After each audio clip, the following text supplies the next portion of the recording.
Tignan niyo oh, bagong lipat sa bukid pero ayaw madumihan.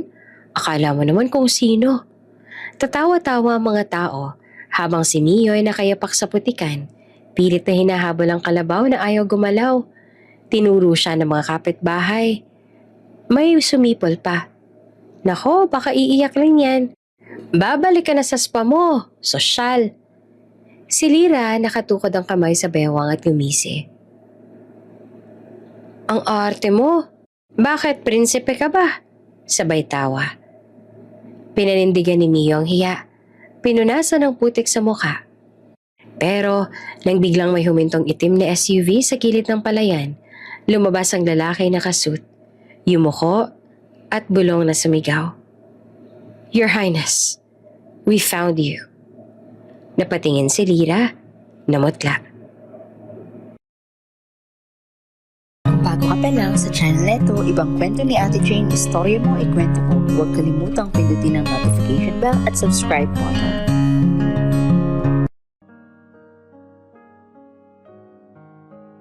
Sa isang malayong kaharian sa Europa, may batang prinsipe na lumaki sa sobrang karangyaan.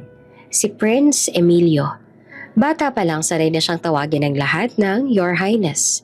Sa tuwing lalakad siya sa pasilyo, yumuyuko ang mga kawal at nag-aayos ang postura ang mga tagapaglingkod. Pero habang tumatanda, unti-unti niyang napapansin na sa kabila ng ginto at kristal, wala siyang kalayaan. Araw-araw gigising siya sa tunog ng mga trompeta. Good morning, Your Highness. Bati ng butler habang inaabot ang tray ng mainit na tsaa. Pagkatapos, magpapalit siya ng 3 beses ng kasuotan. Isa para sa breakfast meeting, isa para sa charity lunch, at isa para sa formal dinner. Schedule for today, Your Highness, sabi ng sekretarya. Meeting with the Duchess of Veronia at 11. Speech rehearsal at 2. State dinner at 7. Napubuntong hininga siya. Another day of pretending. Mahina niyang sabi habang nakatingin sa salamin. Hindi naman siya reklamador. Alam niyang tungkulin niya bilang prinsipe. Pero habang pinapanood niya ang sarili sa refleksyon, pakiramdam niya, hindi niya nakilala ang lalaking nakikita niya roon. Isang gabi, habang nasa balkonahe ng palasyo, pinagmamasan ni Emilio ang hardin na kumikislap sa ilalim ng buwan. Sa ibaba, maririnig ang tugtugan ng orkestra para sa royal banquet. Tumigil siya sandali, huminga ng malalim at pumikit. Kung prinsipe ako ng lahat, bakit pakiramdam ko? Bilanggo ako. Bulong niya sa hangin. Lumapit ang kanyang matalik na kaibigang tagapaglingkod, si Marcos, dalang isang tray ng alak. Your Highness, narinig kong gusto niyong magpahinga? Lahat ba ay ayos lang? Ngumiti naman si Emilio ng pilit. Sabihin mo, Marcos, ano kayong pakiramdam ng isang ordinaryong tao? Napakunot noo si Marcos. Ordinaryong tao, sir? Yung gigising sa umaga na walang protocol, walang bodyguard, walang kamera. Yung makakapunta lang kung saan niya gusto. Tahimik si Marcos. Siguro masarap, sir. Pero hindi nyo kailangang maranasan yon. Kayo ho ang prinsipe. Yun nga ang problema. Sagot ni Emilio sabay lagok ng alak. Ayoko maging prinsipe. Kahit 1 taon lang. Kinagabihan, tinipon niya ang tapang para kausapin ang kaniyang mga magulang, ang hari at reyna. Sa loob ng malaking silid trono, kumikislap ang mga chandelier. Nakaupo ang hari sa kanyang gintong upuan, habang ang reyna naman ay mahinahong nakatingin sa anak. Ama, ina, mahinahon niyang simula. Hihiling lang po ako. Nagkatinginan ng dalawa. Ano yon, anak? Tanong ng hari. Bigyan niyo po ako ng 1 taon. Gusto kong mabuhay ng normal. Walang korona. Walang titulo. Gusto kong makilalang sarili ko bilang Emilio lang. Hindi bilang prinsipe. Parang huminto ang oras. Natahimik ang buong silid. Ang mga royal advisor ay nagbulungan at halos malaglag ang monocle ng prime minister. Ano ibig mong sabihin? Tanong ng hari na halos hindi makapaniwala. Pagod na po ako, ama. Hindi dahil sa tungkulin, kundi dahil hindi ko na alam kung sino ako. Babalik ako pagkatapos ng isang taon. Pero kailangan kong maramdaman kung ano ang maging totoo. Napahawak ang Reyna sa dibdib. Emilia, delikado yan. Wala kang proteksyon. Wala kang kasiguraduhan. Handa akong tanggapin ang lahat ng panganib, ina. Pero kung hindi ko ito gagawin, baka ako mismo mawala kahit nandito pa ako. Matagal ang katahimikan bago nagsalita ang hari. Kung iyan ang nais mo, sige. Pero may kondisyon. Ano man po, ama. 1 taon lang. At walang makakakilala sa iyo bilang prinsipe. Kung mabigo ka, babalik ka rito bilang hari. At ikakasal ka sa Duchess ng Veronia. Tumango si Emilio, may luha sa gilid ng mata. Tatanggapin ko. Kinabukasan bago pa sumikat ang araw, tahimik siyang umalis ng palasyo.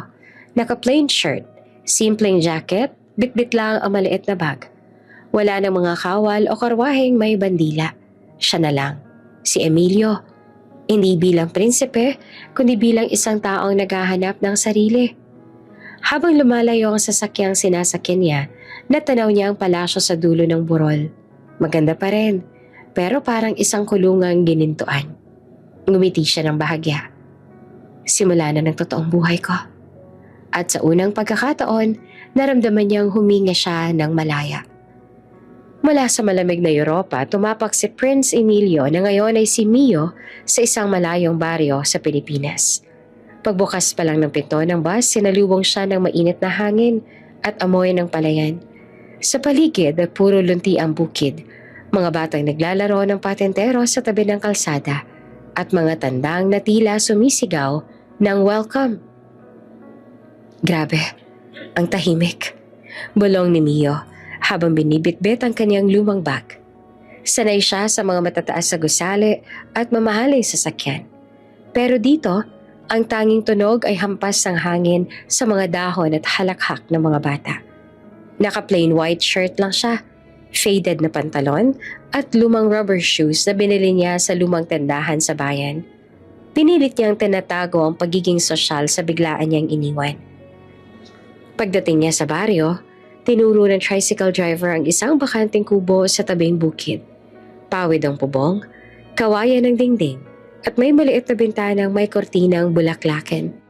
Diyan daw nakatira yung mag-asawang lumipat sa Maynila. Sabi ng driver, kung gusto mo, pwede kang mag-arkela, mabait ang may-ari niyan. Ngumiti naman si Mio. Sige kuya, dito na lang ako. Nang binuksan niya ang pinto, naamoy niya agad ang halong amoy ng kawayan at alikabok. Simple, malamig sa loob, at walang kahit anong ginto o kristal. Pero para kay Mio, parang palasyo pa rin. Palasyo ng kalayaan. Habang nagkaayos siya ng gamit, may ilang kapitbahay na sumisilip mula sa bakod. Bagong lipat daw, sabi ng isang ale.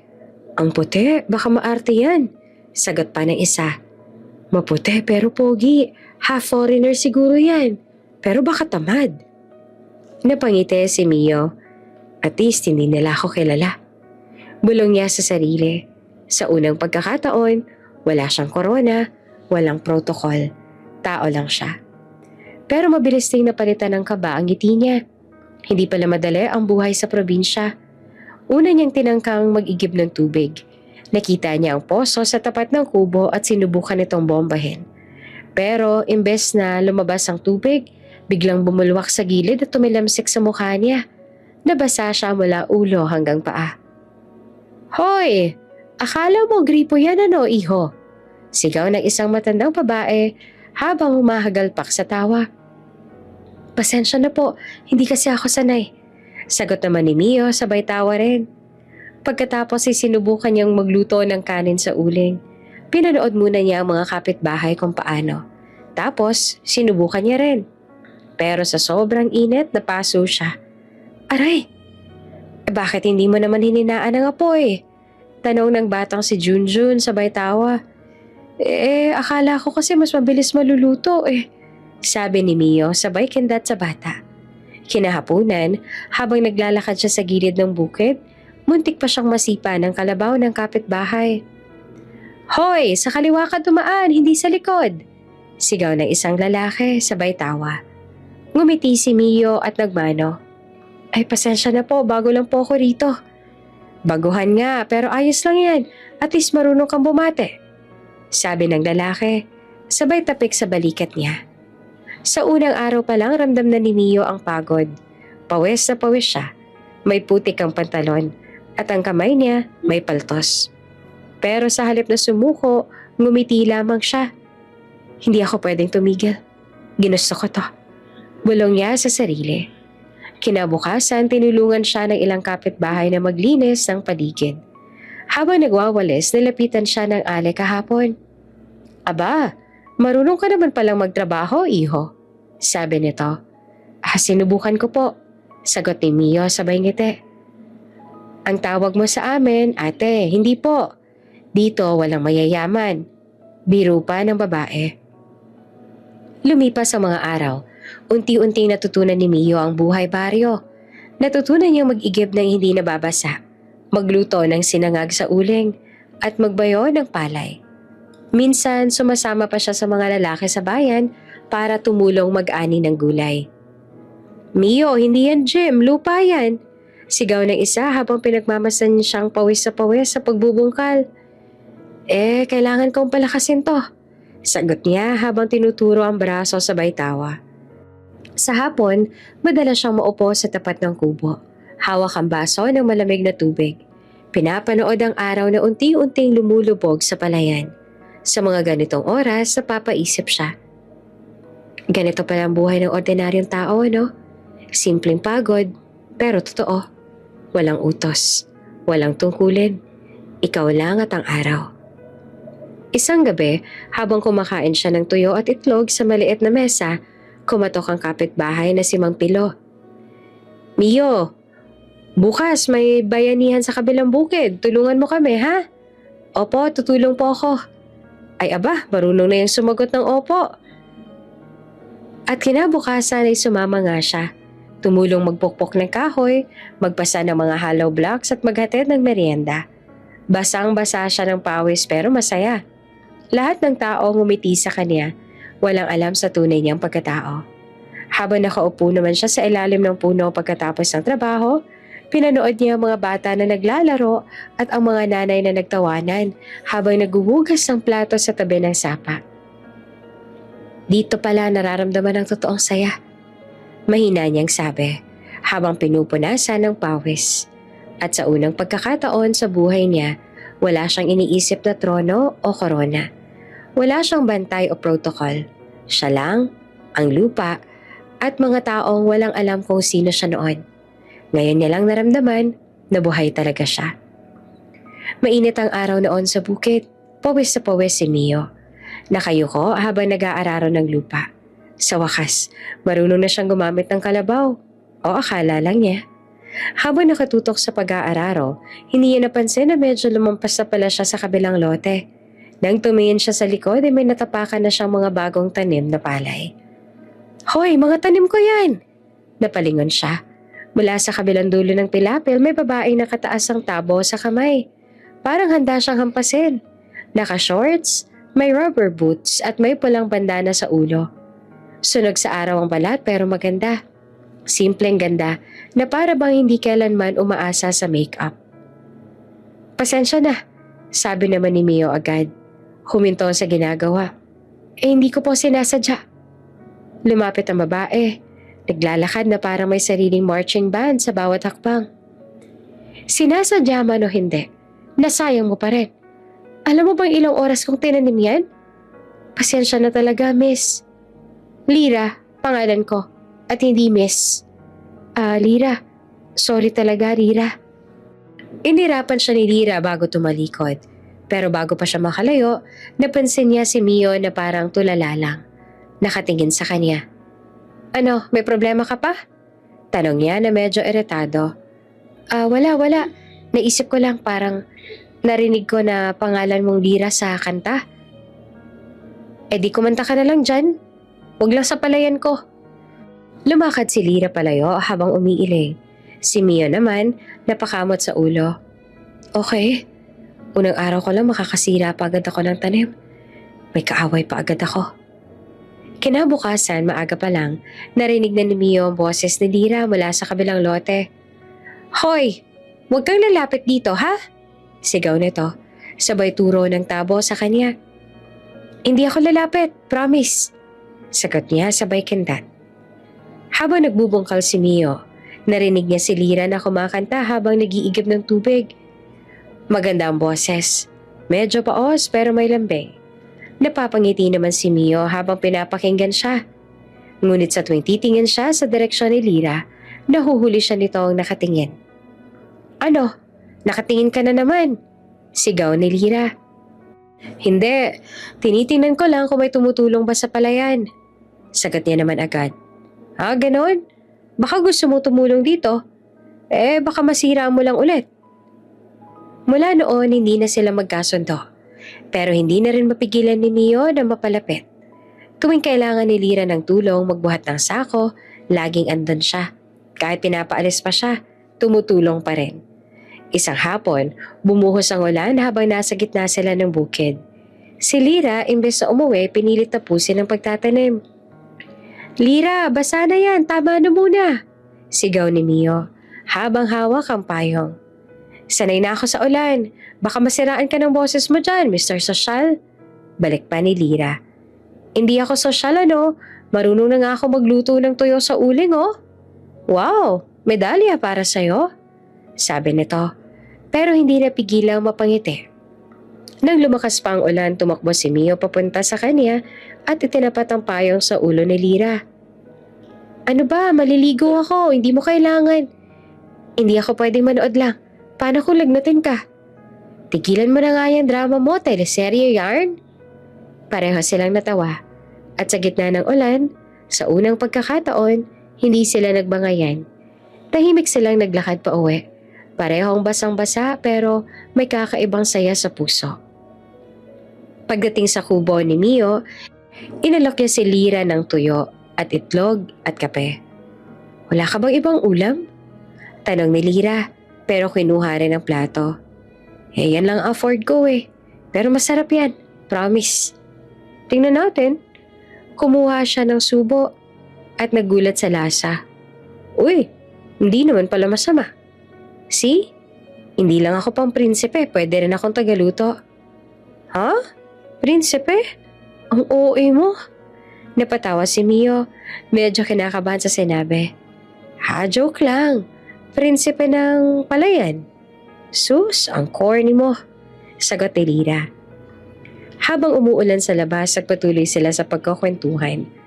Nalaman ni Mio na lumaki si Lira sa baryo, sanay sa hirap ng buhay. Siyang nag-aalaga sa mga lupain na tanim ng pamilya nila mula pagkabata.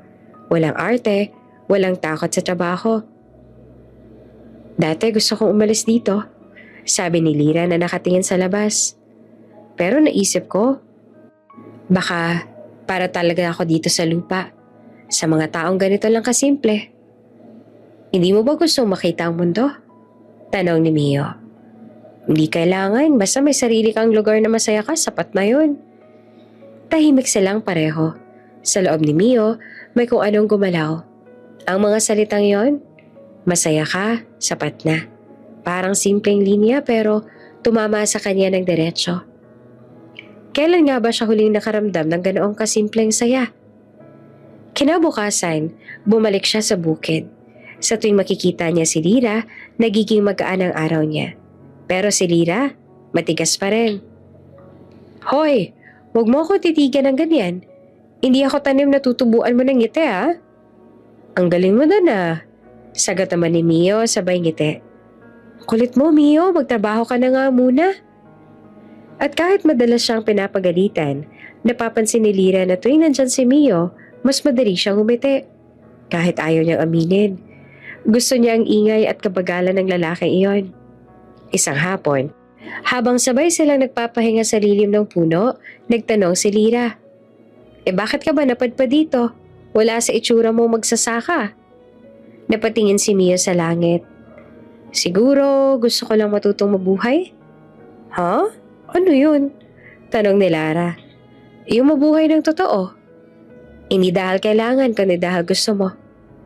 Hindi na sumagot si Lira, pero sa tingin niya, may kung anong lungkot sa likod ng ngiti ni Mio. At mula noon, hindi na lang siya basta yung lalaking sumira ng tanim. Para kay Lira, si Mio yung laging magulo pero totoo. At para naman kay Mio, si Lira ang babaeng tigasin, matapang, prangka at unang taong tumingin sa kanya bilang ordinaryong tao at hindi bilang prinsipe.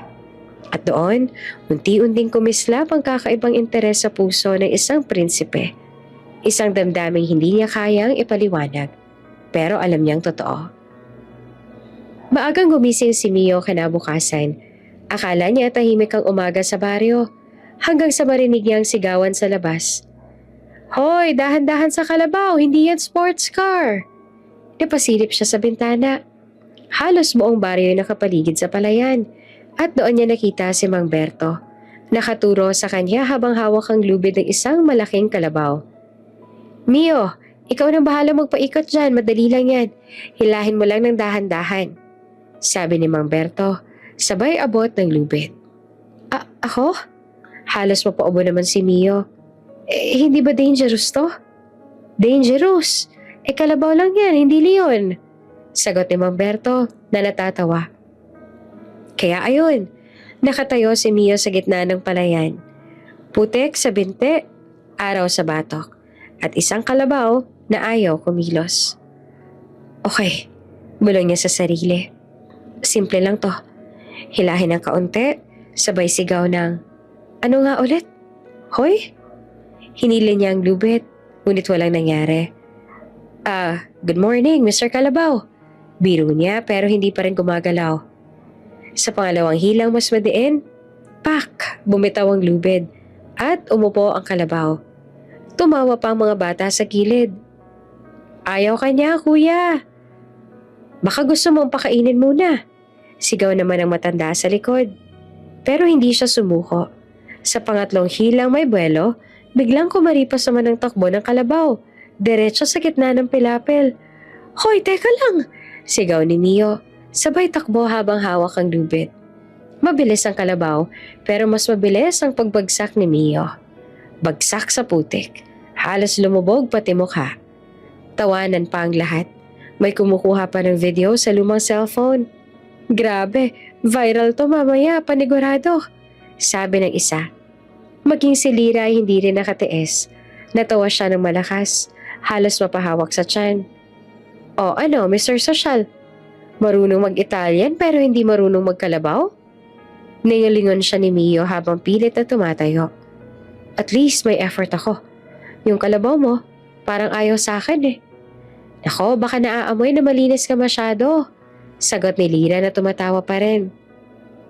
Ilang minuto pa, pinilit ni Mio ulit. Pawis, putik, hingal. Nakita ni Lira na medyo nanginginig na ang kamay niya. Sa kabila ng katigasan ng ulo ni Mio, kita niyang hindi ito sumusuko. "Hay nako," sabi ni Lira sabay lapit. "Dito, ganito, gawin mo." Hinawakan niya ang kamay ni Mio para ituro ang tamang pagkakahawak sa lubid.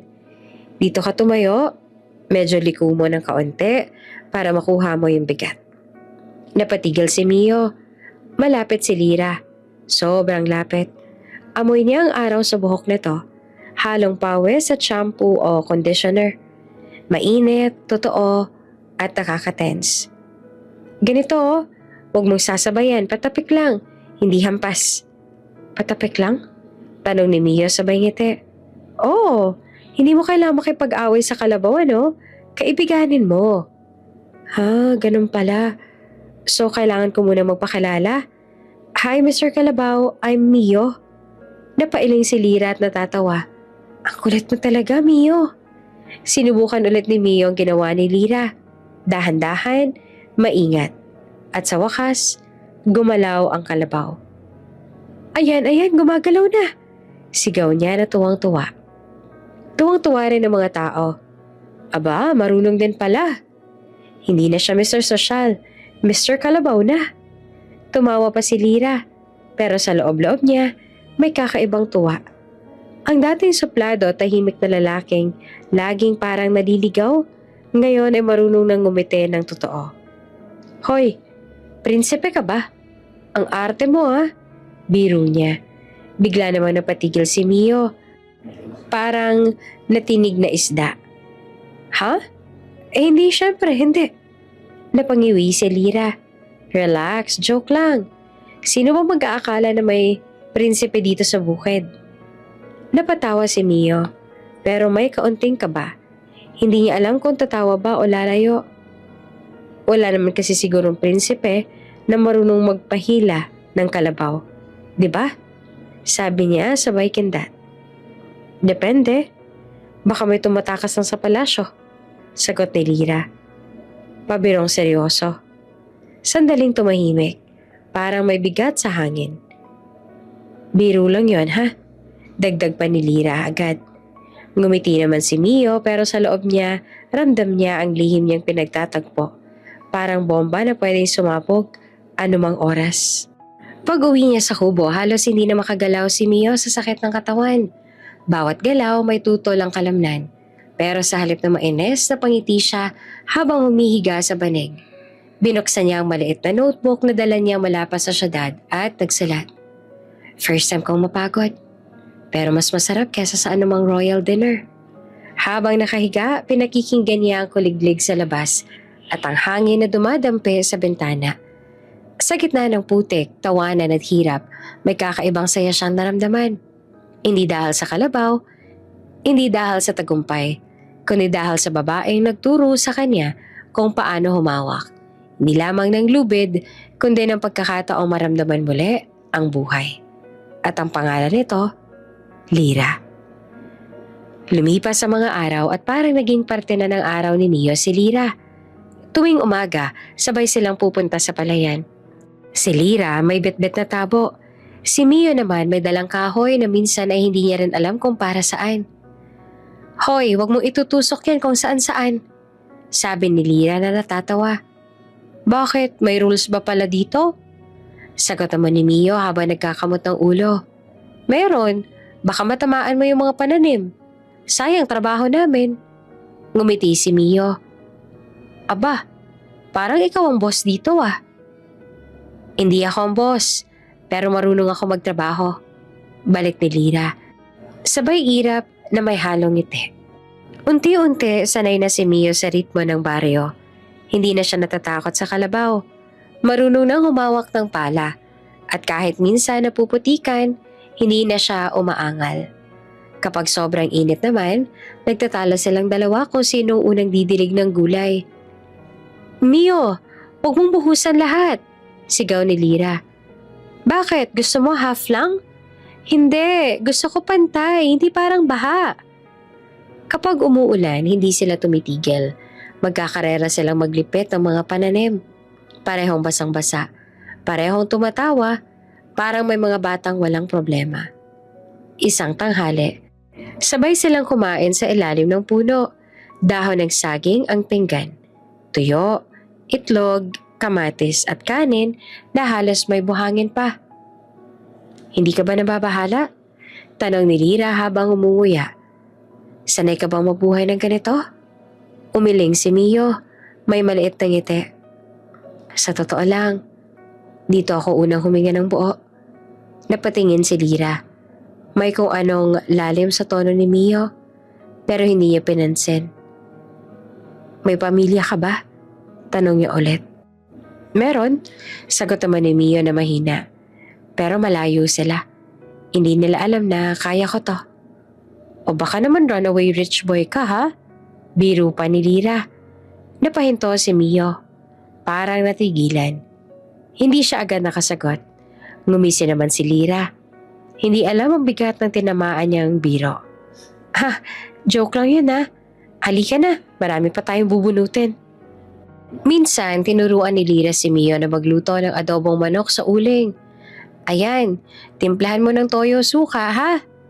Ah, okay, so equal parts? Tanong ni Mio habang nagbubuhos ng toyo. Hoy, hindi swimming pool! Sigaw ni Lyra. Pero huli na, umapaw ang timpla. Nang ilagay sa uling, sunog ang balat, pero hilaw ang loob. Umuusok ang paligid, parang may nagkakamping sa kusina. Teka lang, pwede pa itong isalba, sabi ni Mio habang pinalo ng tabo ang usok. Hindi yan adobo, broiled disaster yan. Tawa ni Lira na halos maiyak. Sa huli, kumain pa rin sila. May halong usok, tawanan at konting ubo. Pero sabi ni Mio, ito ang pinakamasarap na adobo na natikman ko. Siguro kasi ikaw nagluto? Siguro kasi kasama kita? Sagot niya na medyo pabulong. Tahimik naman si Lira saglit, pero tinapik lang siya sa braso. Nako, baka pati ako maluto sa banat mo ah. Tuwing gabi, nakahiga si Mio sa kanyang papag, nakatanaw sa mga bituin. Walang aircon, walang servants, walang tunog ng piano o alingaw-ngaw ng mga bulwagan. Tanging tunog lang ng kuliglig at hampas ng hangin sa pawid. Bakit parang mas payapa rito? Bulong niya sa sarili. Habang nakatitig sa kalangitan, naaalala niya ang palasyo, ang malamig na marmol, ang mga nakapilang butler, at ang ngiting pilit tuwing may royal event. Pero sa baryo, kahit pagod siya, totoo ang ngiti. Isang gabi dumaan si Lira sa kubo niya, may dalang kaldero. Oh, eto may niluto si Mama, tikman mo raw. Wow, thank you, sabi ni Mio na medyo nahihiya pa. Pwede bang ako na magugas mamaya? Aba, marunong ka na? Sige, pero wag mong basagin ha, plastic yan. Nagtawanan sila. Simple lang pero may lambing. Habang kumakain, nagkakwentuhan sila tungkol sa pangarap. Alam mo, gusto ko magkaroon ng sariling taniman, sabi ni Lira. Yung akin lang yung ako nagtanim, ako rin ang aani. Ngumiti si Mio. At gusto ko makita yon. Gusto ko makita kang maging masaya. Napatigil naman si Lira. Bakit? Aalis ka ba? Medyo napalunok si Mio. Hindi ko alam. Tumahimik ang paligid. Hangin lang maririnig. Saka ang kaluskos ng mga dahon. Sa mga sumunod na araw, mas naging malapit sila. Hindi man nila sabihin ng diretsyo, pareho nilang naramdaman na may kakaibang koneksyon. Tuwing nagkakatama ang mga mata nila, may ngiting hindi na kailangang ipaliwanag. At tuwing nagkakahawakan ng kamay habang nagtutulungan sa palayan, parehong mabilis na bumibilis ang tibok ng puso nila. Hindi iyon tipong ligawan na may bulaklak o mamaharing regalo. Ito yung ligawan sa gitna ng pawis, araw at putik. Totoo, tahimik at walang halong formalidad. At sa bawat araw na lumilipas, unti-unting napagtanto ni Mio. Hindi ko lang gusto ang buhay dito. Mahirap tong iwan. Lalo na dahil sa babaeng tigasin, makulit at may pusong kasing init ng araw sa palayan, si Lira. 3 buwan nang lumipas mula ng unang araw ni Mio sa baryo. Marunong na siyang magtanim, magluto ng adobo na hindi hilaw, at minsan pa nga marunong ng mang-asar kay Lira. Pero ngayong araw, iba ang kaba niya. Fiesta ng baryo. Simula pa lang ng umaga, puno na ng paligid ng mga banderitas, mga bata at matatanda. Naglilinis, may sumasabit ng kiping sa plaza. May amoy lechon at inihaw na pusit at isda sa hangin. Tila buong baryo, buhay na buhay. Lira, ang ganda mo naman! Sigaw ng mga kapitbahay habang dumadaan si Lira. Nakasimpleng floral dress lang siya, pero dahil sa natural niyang ganda at ngiti, para siyang reyna ng piyesta. Nakabagsak ang buhok, may kaunting pulbo sa pisngi at lip gloss sa labi, at may dalang kiping na parang bulaklak. Si Mio naman nakatayo sa gilid ng kalsada, suot ang puting polo at lumang jeans. Inaayos pa niya ang buhok gamit ang kamay, kahit alam niyang wala naman siyang ayos-ayos sa itsura. Pero sa bawat tingin niya kay Lira, para siyang nakalimot huminga. Teka lang, bulong niya sa sarili. Bakit parang iba to? Nang marinig niyang ingay mula sa plaza, napatingin siya. Dumating si Tomas. Si Tomas, ang crush ng bayan. May motor, nakabandana, at yung ngiting parang laging mayabang pero charming sa mga babae. Lira! Sigaw ni Tomas habang papalapit. Sasayaw tayo mamaya ha? Hindi pwedeng tumanggi. Si Lira naman ay natawa. Tomas, ang dami mong sinabi. Di ka pa nga nagsisimulang tugtugan eh. Parang mauna na ako. Sagot naman ni Tomas sabay kindat. Si Mio nakaupo naman sa may gilid ng tindahan ni Aling Cora. Napakunot ang noo. Hindi niya maintindihan kung bakit ang sikip ng dibdib niya. Nakita pa niya si Lira na pinagtatawanan si Tomas. At doon, parang may sumundot sa puso niya. Habang tumutugtog ang bandang kapitbaryo, nagsimula ang sayawan. Lahat ng tao masigla, nagtatawanan. Si Tomas agad na lumapit kay Lira. "Halika na," sabi nito. "Ha? Hindi ako marunong yan." Tanggi ni Lira. Di tuturuan kita." At bago pa makatanggi, hinila siya nito sa gitna ng crowd. Napatayo si Mio. Parang biglang tumigil ang mundo niya habang pinapanood ang dalawa. Magkadikit ang kamay, sabay ang bawat hakbang. At nang dumikit ang noo ni Tomas kay Lira, kahit biro lang, doon ay tumama ang kidlat ng selos kay Mio. "Grabe ang lapit nila," bulong na isang ale. "Ang ganda nilang tignan dagdag pa ng isa. Napahigpit ang hawak ni Mio sa plastic cup ng gulaman hanggang sa masira ito. Tumingin siya sa tito ni Lira na kumakain ng isaw. "Tito, magaling ba yung Tomas na yun?" "Magaling mang asar. Yun ang sigurado." Sagot ng tito sabay tawa. Habang lumalakas ang tugtugan, napansin ni Lira si Mio sa gilid. Nakatayo lang, parang gustong sumugod pero hindi alam kung papaano. "Hoy Tomas, sandali lang," sabi ni Lira. "Bakit, may hinahanap ka?" Tanong ni Tomas may halong biro. Ngumiti lamang si Lira pero alam niyang may nakatingin. At bago pa siya makasagot, biglang pumasok si Mio sa gitna ng sayawan. "Excuse po," sabi niya sabay abot ng kamay ni Lira. "Pwede bang kami naman?" Tahimik sandali. Tapos sabay-sabay nagkatawanan ng mga tao. "Uy, may agawan ng partner sigaw ng isa. "Love triangle to," sabi naman ng tinatilyo sa gilid. Si Lira nagulat pero natawa. "Mio, marunong ka bang sumayaw?" "Hindi talaga, pero gagawin ko kung kailangan." Sabay hawak sa kamay ni Lira at sinubukan niyang sumabay sa tugtog. Unang hakbang, nagkabanggaan. Pangalawa, natapakan niya ang sandal ni Lira. "Aray, dahan-dahan!" Tawa pa ni Lira. Pero hindi niya maiwasang mapangiti. Hanggang sa nagkabanggaan ang noo nila. Pareho silang natawa. Si Tomas sa gilid umiiling.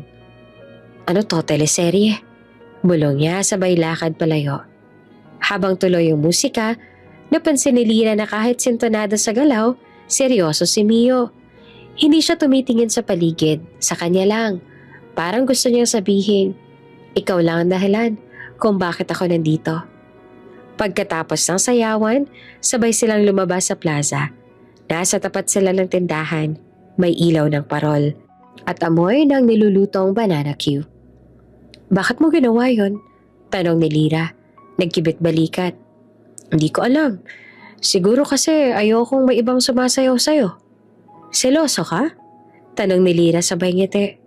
"Siguro?" Sagot niya, halos pabulong. "Kasi hindi ko kaya makita kang nakatawa sa iba." Tahimik sandali. Tapos sabay silang natawa.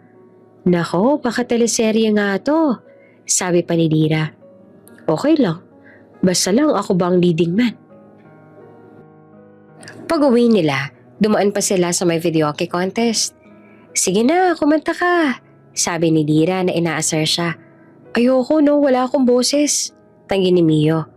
Ako rin nga pero ganito lang kasimple ang saya dito, kanta lang, kahit mali tono." Napaisip si Mio at kinuha ang mikropono. "Para sa'yo to," sabi niya. At sinimulan niyang kantahin. Medyo sentonado pero buong puso. "Sa puso ko, ikaw ang reyna." Tawa ng tawa ang mga tao, pati si Lira. Halos hindi na makahinga sa kakatawa. Pero habang patuloy na kumakanta si Mio, napansin niyang unti-unting tumigil si Lira sa pagtawa.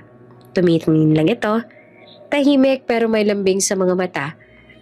At nang matapos ang kanta, sabay sigawan ng mga bata. "Yehey! Bagong love team ng baryo!" Si Lira naglakad papalapit kay Mio, may ngiti sa labi. Hindi ka marunong sumayaw, hindi ka marunong kumanta. Pero tumingin siya diretso sa mata ni Mio. Ang galing mo magparamdam. At doon habang sumasayaw ang mga ilaw ng perya at humahalimuyak ang inihaw sa hangin, alam ni Mio kung bakit kumakabog ang dibdib niya. Selos nga ang naramdaman niya. Pero hindi lang basta selos. Dahil sa puso niya, malinaw na ang sagot. Mahal niya na si Lira. Mainit ang araw na magsimula silang magtanim ng bagong palay. Pareho silang pawisan. Pawis na parang langis pero hindi alintana. Ang mahalaga, sabay silang gumagalaw. Si Mio ngayon marunong nang gumamit ng asarol. Si Lira naman, abala sa pag-aabot ng mga binhi. Uy, pantay ha? Sabi ni Lira. Tinuturo ang linya ng mga tanim. Hindi yan drawing contest, dapat diretso. Ngumiti naman si Mio. Sorry, prinsipe kasi ako dati. Dati akong perfectionist. Napatawa si Lira. Aba, may paprinsipe ka pang nalalaman. Dito sa baryo, ang tawag dyan, maarte. Ikaw, ganito yung biro ni Mio. Hindi ka naman prinsesa pero ang ganda mo. Aba, ang galing mo talagang mambola, no? Sagot naman ni Lira, pero halatang namulang pisngi. Habang tumatagal, mas nagiging magaan ang pagitan nila. Madalas silang mag-asaran. Pero sa totoo lang, doon nagsisimula ang mga ngiti. Pagkatapos ng taniman, nagpasya silang magpahinga sa may gilid ng palayan. Doon ay may malaking puno ng mangga, may upuang kawayan, at tanaw ang mga bundok habang kumakain ng saging at kape. Napatingin si Lira sa langit. Ang ganda ng ulap ano? Sabi niya. Oo, sagot ni Mio. Pero mas maganda kung may araw. Ha? Bakit? Tanong naman ni Lira. Kasi kapag umulan, hindi ko makikita ang ngiti mo. Bago pa siya makareact, bumigat bigla ang hangin. May kulog at ilang minuto lang, bumuhos ang malakas na ulan. Bumuhos ang ulan bago pa man sila makauwi. Tumakbo silang pareho papunta sa lumang kubo sa gilid ng palayan. Hingal, basang-basa, pero nagtatawanan. Pagpasok nila, sabay silang huminga ng malalim. Mainit sa loob kahit malamig sa labas. Teka, basang sisiw ka na, sabi ni Lira habang kinukuha ang tuwalya at pinunasan ng buhok ni Mio. Nakatawa ito pero halatang namamangha sa kanya. Hindi ko alam kung mas malamig ang ulan o kung mas mainit ka. Biro niya. Mahina pero totoo. Napahinto naman si Lira, nanlaki mga mata. Mio? Ngunit bago pa niya natapos, hinaplos na ni Emilio ang pisngi niya. Maingat at parang baka mabasag. Hindi ko alam kung ano mangyayari bukas. Bulong niya. Pero ngayong gabi, gusto ko lang maramdaman na totoo to. Tahimik, tanging patak ng ulan at tibok ng puso nila ang naririnig. Dahan-dahan siyang lumapit hanggang sa magtagpo ang kanilang mga labi. Mahinahon, nanginginig, parang pangakong matagal nang gustong sabihin. Hindi yon halik ng laro, kundi halik ng dalawang taong matagal nang naghihintay. Lumalim ang sandali. Bumagal ang paligid. Ang ulan sa labas, parang musika. Ang hangin, tila huminto. Niyakap ni Lira si Mio. Mahigpit na parang ayaw niya nang matapos ang gabi. At sa gitna ng ulan, ang init ng kanilang yakap. Naglaho ang pagitan ng isang prinsipe at isang simpleng babae. Dalawang kaluluwang pareho lang ang gusto. Ang magmahal ng totoo. Sa labas ay patuloy ang pag-ampon. Sa loob ng kubo, may liwanag ng lampara na marahang pumipintig. At bago tuluyang dumilim ang eksena, maririnig lang ang mahina niyang bulong. Kung panaginip lang to, sana wag na ako magising. Tahimik bigla. Walang tugtog, pero may musika sa pagitan ng mga patak ng ulan.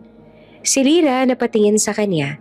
Hindi dahil basa siya, kundi dahil sa paraan ng pagkakatitig ni Mio. Yung tingin na parang binabasa pati kaluluwa mo. Lira, bulong ni Mio. Sanay ako sa mga bulwagan, ilaw, musika. Pero dito sa bukid, sa ulan, kasama ka. Mas totoo lahat. Napayuko si Lira. May parte sa kanya na gustong maniwala, pero may parte rin na takot kasi minsan na siyang naniwala, nasaktan din siya. "Huwag mo akong paaasahin, Mio," mahina niyang sabi. "Madali ka magsalita, pero pag alis mo, ako naman ang maiiwan." Unang halik, malamig ang paligid, pero mainit ang sandaling yon. Walang salitang kailangan. Yung halik na parang pangako, pero puno pa rin ng takot. Matapos ang ilang segundo ay kumalas si Lira. May luha sa mata niya, halong ulan at emosyon. "Bakit ka umiiyak?" tanong ni Mio, halatang nag-aalala. "Natatakot ako," sagot ni Lira na mahina pero totoo. "Kasi pakiramdam ko, pag nawala ka, hindi ko kakayanin." Tahimik si Mio. Kinuha niya ang kamay ni Lira. Hinigpatan ng hawak. "Hindi ako mawawala." "Hindi. Habang ako mismo ang pumili na manatili rito." Tumawa si Lira habang sinusubukang patuyuin ang buhok ni Mio gamit ang tuwalya. "Ang tigas ng ulo mo. Kung naghintay ka lang ng 5 minuto, hindi sana tayo nabasa." Ngumiti naman si Mio. Kung naghintay ako, hindi ko sana naranasan yung halik mo at pagmamahal mo." "Loko ka talaga," sagot ni Lira na halatang kinikilig. Habang kumakain sila ng mainit na lugaw sa ilalim ng lampara, ramdam ni Lira na may nagbago. Hindi na ito yung simpleng asaran sa bukid. May bigat na ang bawat tingin. May lambing na sa bawat biro. Kinagabihan, nagpaalam si Lira. "Mauna na ako, baka pagalitan ako ni Tito." Pag-alis ni Lira, naiwan si Mio sa kubo. Nakaupo sa papag, nakatingin sa labas habang patuloy ang ambon. Kinuha niya ang lumang notebook at sa ilalim ng lampara, nagsulat siya. "Ngayong gabi, unang beses kong mahalikan at maramdaman ang pagmamahal at ang babaeng dahilan kung bakit ayokong bumalik sa palasyo." Habang pinakikinggan niya ang kuliglig sa labas, naramdaman niya ang kakaibang katahimikan. Hindi ang katahimikan nakakabingi, kundi yung nakakapuno. At sa kabilang dulo ng baryo, si Lira naman nakahiga sa banig. Hawak ang lumang payong. Napapangiti siya kahit may luha sa mata. "Bakit ba ako natatakot?" bulong niya. Ang totoo, gusto ko naman siya." Sa gabing yon, magkalayo sila ng kubo. Pero pareho silang gising. Pareho ang iniisip. At kahit walang cellphone, walang mensahe, pareho nilang alam. May nangyaring mahalaga. May nagbago. Hindi lang puso ang nagtagpo sa gitna ng ulan. Pati ang dalawang mundong dati magkaibang magkaiba. Ngayon, dahan-dahan ang nagiging isa. Lumipas ang 6 na buwan mula ng unang halik nila sa ulan. Mas lalong naging malapit sina Mio at Lira. Tuwing umaga, sabay silang mag-aalmusal sa kubo. Tinapay, kape. Minsan lugaw lang. Si Lira sanay na sa mga tawa ni Mio. Sa mga biro niyang minsan corny pero nakakagaan ng araw. At si Mio, parang unti-unti nang natututong maging isa sa mga taga-baryo. Tumutulong mag-ani, nakikikain sa kapitbahay, tumatawa kasama ang mga bata. Pero nitong mga huling linggo, napapansin ni Lira ang mga malalim na buntong hininga ni Mio. Minsan habang nakatingin ito sa kalayuan, parang may kung anong hinahanap o tinatakasan. "Ang lalim ng iniisip mo," biro ni Lira minsan habang naglalaba. Ngumiti lamang si Mio. "Wala to, baka gutom lang." Ngunit ramdam ni Lira na may tinatago. Isang umaga, pumunta silang magkasama sa palengke. Masaya pa noong una. Nag-aagawan sila kung sino bibili ng kamatis at nagtatawanan habang nakikipagtawaran kay Aling Baby. "Kuya, dagdagan mo naman ng 3, libre na," sabi ni Lira. "Talo ka na naman, Mio," asar niya. Kasi pag ikaw ang tumatawad, pati presyo napapababa," sagot ni Mio sabay tawa. Ngunit sa gitna ng tawanan, biglang huminto si Mio. Nanigas ang katawan. Napatingin sa dulo ng palengke. May isang lalaki na nakaitim, may earpiece at nakasombrero. Hindi siya mukhang taga roon. Maayos ang tindig, matikas at malalim ang mga mata. Tinitigan si Mio ng matagal. Nagtagpo ang mga mata nila. Parang tumigil ang paligid. Lira, mahinang boses ni Mio. Oh, bakit? Tanang ni Lira at hindi alam kung anong nangyayari. Wala. Akala ko lang may kakilala ako. Ngumiti naman si Mio pero baka sa mukha niya ang kaba. Paglingon niyang muli, wala na ang lalaki. Pero hindi mawala sa isip ni Lira ang itsura nito. Parang may dalang misyon. Hapon na nang bumalik sila sa kubo. Habang nagluluto si Lira ng sopas, napansin niyang tahimik si Mio. Hindi na siya tulad ng dati na makulit, madaldal at laging nakangiti. Mio, may problema ba? Tanong niya habang hinahalo ang sopas. Hindi naman agad sumagot si Mio. Pagod lang ako siguro. Sagot niya sa huli. Pero habang kumukuha ng plato, nahulog mula sa mesa ang cellphone ni Mio. Luma ito, pero malinaw ang screen. 29 missed calls. Royal private line. Napatigil si Lira. Tinitigan niya ang phone. Tapos si Mio. Mio, ano to? Agad na pinulot ni Mio at pinatay ang cellphone. Wala to. Mali lang yan. Mali? Royal private line? Ano ibig sabihin nun? Tahimik. Tanging lagitik ng ulan sa labas ang maririnig. Lira, huminga ng malalim si Mio. Hindi mo kailangang malaman ang lahat. Hindi dahil sa ayaw ko magsabi pero dahil baka masaktan ka. Teka, ano bang ibig mo sabihin? Sino ka ba talaga? Hindi agad sumagot si Mio. Tinakpan niya ang kamay ng noon niya. Parang sinusubukang hanapin ang tamang salita. Hindi ako sinungaling, Lira. Pero hindi rin ako totoo sa lahat ng bagay. Teka, hindi kita maintindihan. Ang totoo, tumingin siya sa labas ng bintana. Hindi ako dapat nandito. Lumapit si Lira. Mahina ang tinig. Kung aalis ka, sabihin mo lang. Huwag mo gawing palaisipan. Hindi ko kayang umalis. Pero baka mapilitan ako.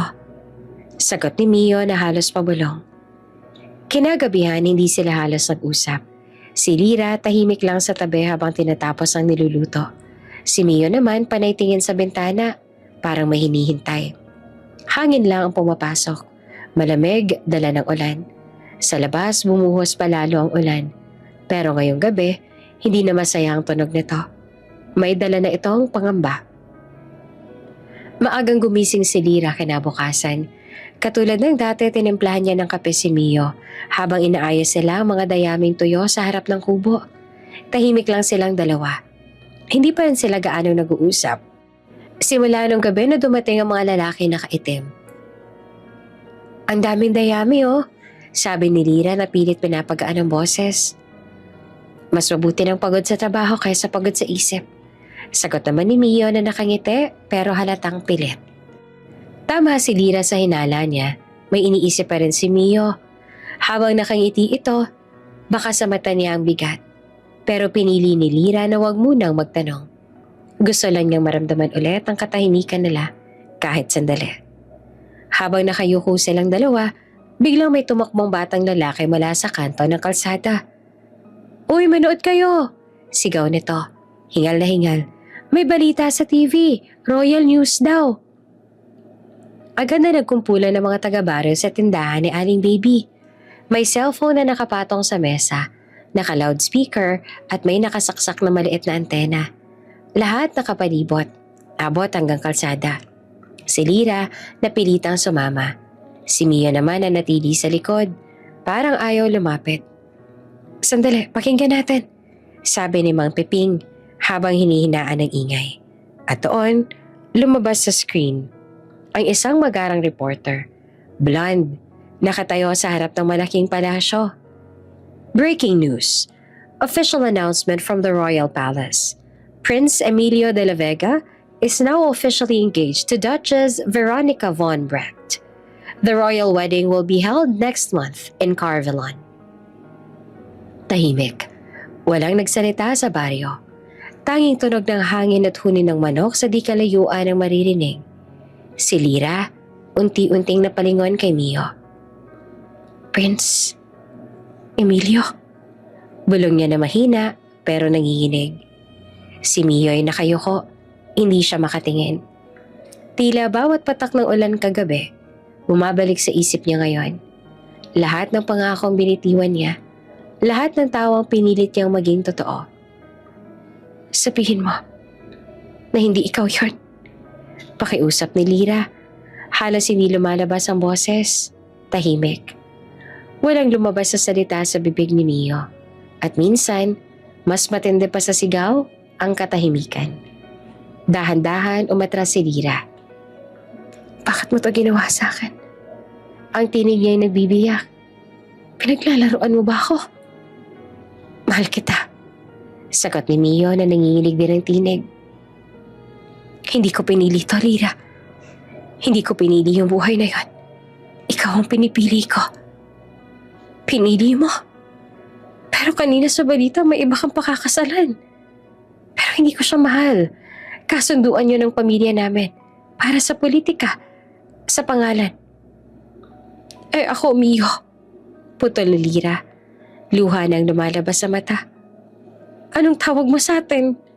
Kwento? Pahinga mo ba ako bago bumalik sa mundo mo? Hindi makasagot si Mio.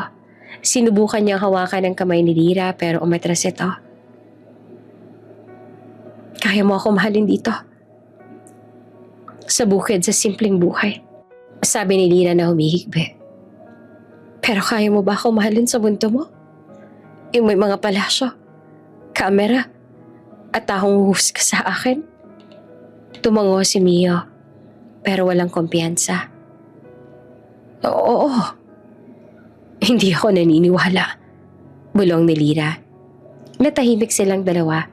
Sa paligid, unti-unting nagsialisa ng mga taga-baryo. May ilan na nagbulungan. May ilan pa na napapailing. Si Mio pala yun. Prinsipe. Grabe, parang teleserye. Sayang si Lyra, mabait pa naman. Naririnig ni Lyra ang lahat. Parang bawat bulong, tinutusok siya. Lyra, tawag ni Mio pero hindi siya lumingon. Hindi mo kailang ipaliwanag. Sabi niya habang pinupunasan ng luha. Kasi kahit anong paliwanag mo, totoo na yung nakita ko. Lumapit si Mio na desperado. Lyra, makinig ka. Hindi ako babalik. Wala akong balak magpakasal sa kanya. Ikaw ang gusto ko. Pero Mio, sagot ni Lyra na umiiling. Hindi mo kontrolado ang buhay ko. Sa pamilya mong ganyan, silang nasusunod. At ako? Sino ba ako sa kanila? Humakbang si Lyra paatras. Hindi kita kinamuhian, Mio. Pero hindi ko rin kayang lumaban sa mundo mo. Tumingin siya sa langit. Makulimlim ulit. Parang uulan. Baka ito na talaga yung sinasabi mong tadhana. Mahina niyang sabi. Tama ang panahon. Pero mali ang pagkakataon. Niyakap siya ni Mio. Mahigpit at parang ayaw ng pakawalan. Lyra, pakinggan mo ako. Magagawan ko ng paraan to. Babalik lang ako sandali para ayusin ang lahat. Pagkatapos nun, babalik ako sa'yo. Hindi na sumagot si Lyra. Hinayaan niyang yakapin siya ni Mio. Pero wala nang init sa loob niya. Napalitan ng takot. Pagbitaw ni Mio, tumingin siya sa kanya. Babalik ako, Lyra. Pangako. Ngumiti naman si Lyra ng mahina. Ang pangako, Mio. Minsan, yan ang pinakamagandang kasinungalingan. At dahan-dahan na siyang lumayo. Hawak pa rin ang puso niyang basag. Si Mio, naiwan sa gitna ng kalsada. Habang ang mga tao ay naglalakad palayo, nagsisimula ng umulan. Ngunit ngayong umuulan, hindi tulad ng dati wala ng kilig, wala ng lambing. Ulan na lang talaga. Ulan na may dalang pamamaalam. Mag-aalas 9 na ng gabi, tahimik ang buong baryo. Tanging tunog ng ulan sa bubong at alingas-ngas ng hangin ang maririnig. Sa ilalim ng madilim na langit, isang lalaking basang-basa ang naglalakad sa pilapil. Halos hindi makita ang daan dahil sa putik. Si Mio. Wala siyang dalang payong. Wala ring sapatos. Nalubog kanina sa putikan pero hindi niya napinansin. Ang tanging nasa isip niya lang ay makarating sa kubo ni Lyra. Lyra, Mahinang bulong niya habang humihinga. Kailangan kong ipaliwanag. Nang marating niya ang kubo, kumalabog ang puso niya. Sa loob ay may mahinang ilaw mula sa lamparang de gas. Nakaupo si Lyra sa papag, yakap ang tuhod. Basang-basa rin ng luha ang pisngi, parang nilamig ng buong mundo. Dahan-dahan niyang binuksan ang pinto. Kumalansing ito. Lyra. Mahina at halos pabulong. Hindi naman tumingin si Lyra. Umalis ka. Mahina niyang sabi. Ayoko marinig ang kahit na ano. Please, pakinggan mo muna ako. Pakiusap ni Mio. Tumutulo ang tubig sa buhok. Dumadaloy sa mukha kasama ng luha. Lumapit siya, dahan-dahan, hanggang nasa harap na siya ni Lyra. Totoo, ako si Prince Emilio. Sabi niya na halos pabulong. Parang tinatabunan ng patak ng ulan. Pero Lyra, hindi ko ginusto yun. Hindi ko pinili ang buhay na yun. Ikaw ang pinili ko. Si Lyra ay dahan-dahang tumingin. Mapula ang mata, nanginginig ang labi. Kung ako ang pinili mo, bakit hindi mo sinabi? Sabi niya na nanginginig ang boses. Bakit hinayaan mong mahalin kita ng totoo? Habang ikaw may ibang mundong naghihintay sa'yo. Hindi naman agad nakasagot si Mio. Tumingin lang siya sa sahig. Hinigpitan ng kamao. Dahil natakot ako. Mahinang sagot niya. Natakot ako mawala ka pag nalaman mo. Tumayo si Lyra. Anong tawag mo dito ngayon, Mio? Hindi ba pagkawala rin to? Mas masakit pa nga eh. Kasi, pinaniwala mo kung isa lang akong babae sa baryo na pwede mong piliin kahit sandali. Hindi ganon. Halos pasigaw si Mio. Lyra, lahat ng ginawa ko, lahat ng sandaling kasama kita, totoo yun. Hindi ko ginawang laro to. Pero nagsinungaling ka pa rin. Sagot ni Lyra. Tinig na may halong pagod at sakit. Hindi mo pa alam kung gaano kahirap magmahal ng taong hindi mo lubos kilala? Tahimik. Tanging ulan ang tumutunog. Sa labas ay naririnig ang kulog. Lumapit si Mio. Hinawakan ang kamay ni Lyra. Patawarin mo ako. Gagawin ko ang lahat. Kahit iwan ko yung palasyo. Kahit wala akong titulo. Basta't kasama kita. Napalunok si Lyra. Madaling sabihin yan, Mio. Pero pag nawala ka sa mundo mo, sino ka pa? Bago siya makasagot ay biglang sumabog ang ilaw mula sa labas. Headlights ang sasakyan. Itim na SUV, dumating sa tapat ng kubo. Nagulat silang dalawa. May bumabang lalaki na kaitim na suit. May earpiece at basang-basa rin sa ulan. Your Highness, sabi ng lalaki na malamig ang tono. You need to come with us, now. Napaatras si Mio. No, hindi pa tapos to. Orders from the palace, sir. Sagot ng lalaki. We've been tracking you for months. You cannot stay here any longer. Nilingon ni Mio si Lyra. Nagtama ang mga mata nila. Puno ng takot. Puno ng pakiusap. Hindi ako aalis. Mariing sabi ni Mio. Hindi ko siya iiwan. Pero dumating pa ang dalawang security mula sa kabilang pinto. Hinawakan siya sa braso. Sir, don't make this harder, please. Nagpumiglas si Mio. Let me go! Lyra! Lumapit si Lyra pero pinigilan siya ng takot. Mio, tama na! Sigaw niya na nanginginig ang tinig. Huwag mo nang ipilit. Mahal kita! Sigaw ni Mio habang hinihila siya palabas. Lyra, pakinggan mo ako. Halos mapunit ang boses niya habang bumabakat ang putik at luha sa mukha.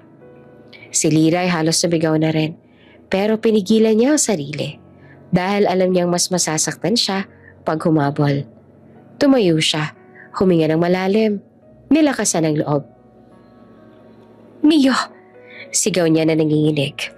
Napalingon naman si Mio bago siya tuluyang maisakay sa sasakyan. Tama na! Sabi ni Lyra na basag ang boses pero matatag. Huwag mo na akong balikan.